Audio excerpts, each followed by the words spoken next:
Price the Lord, hallelujah. പ്രിയ സഹോദരങ്ങളെ, ഈ ദിവസങ്ങളിലൊക്കെ വീട് വെഞ്ചിരിപ്പിൻ്റെ ഏതോ ഒരു വീട്ടിലാണ് നാളത്തേക്ക് ഇന്നത്തേക്ക് വേണ്ട വീഡിയോ എടുക്കുന്നത് വീട്ടിലാണ്. ഞാനിപ്പോൾ അവിടുത്തെ അമ്മയോട് കുടുംബനാഥയോട് ചോദിച്ചു, നമുക്കൊരു വചനം, ഒരു നാളത്തേക്കുള്ള വീഡിയോയ്ക്ക് ഒരു വചനം പറയാൻ പറഞ്ഞപ്പോൾ അവിടുത്തെ അമ്മ പറയാണ്, റോമർക്ക് എഴുതിയ ലേഖനം 5:5. അത് വലിയൊരു അഭിഷേക വചനമാണെന്ന്. ഏതാണ് വചനം? പ്രത്യാശ നമ്മെ നിരാശരാക്കുന്നില്ല.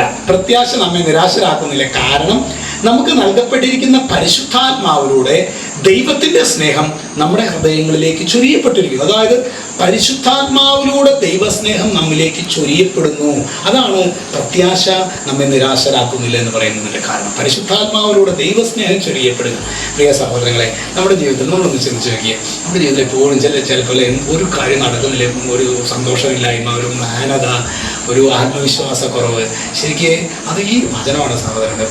അതായത് നമുക്ക് നൽകപ്പെട്ടിരിക്കുന്ന പരിശുദ്ധാത്മാവിലൂടെ ദൈവസ്നേഹം നമ്മുടെ ഹൃദയങ്ങളിലേക്ക് ചൊരിയപ്പെടാത്തതിൻ്റെ കാരണമാണ് നിരാശ.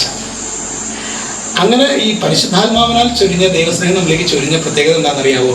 കഷ്ടങ്ങൾ സാരമില്ല, കണ്ണുനീർ സാരമില്ല, നിത്യ തേജസിംഗനമോർത്തിടുമ്പോൾ ഞൊടി നേരത്തേക്കുള്ള കഷ്ടങ്ങൾ സാരമില്ല, കണ്ണുനീർ സാരമില്ല. ദൈവമേ, ഈ ഒരു വചനത്തിന്റെ പ്രത്യാശ നമ്മെ നിരാശരാക്കുന്നില്ല. ഈ വചനത്തിന്റെ അഭിഷേകത്താൽ ഞങ്ങൾ നിറയ്ക്കണമേ. യേശു ക്രിസ്തുവിന്റെ നാമത്തിൽ അനുഗ്രഹിക്കുന്നു, ഇപ്പോഴും എപ്പോഴും എന്നേക്കും. ആമേൻ.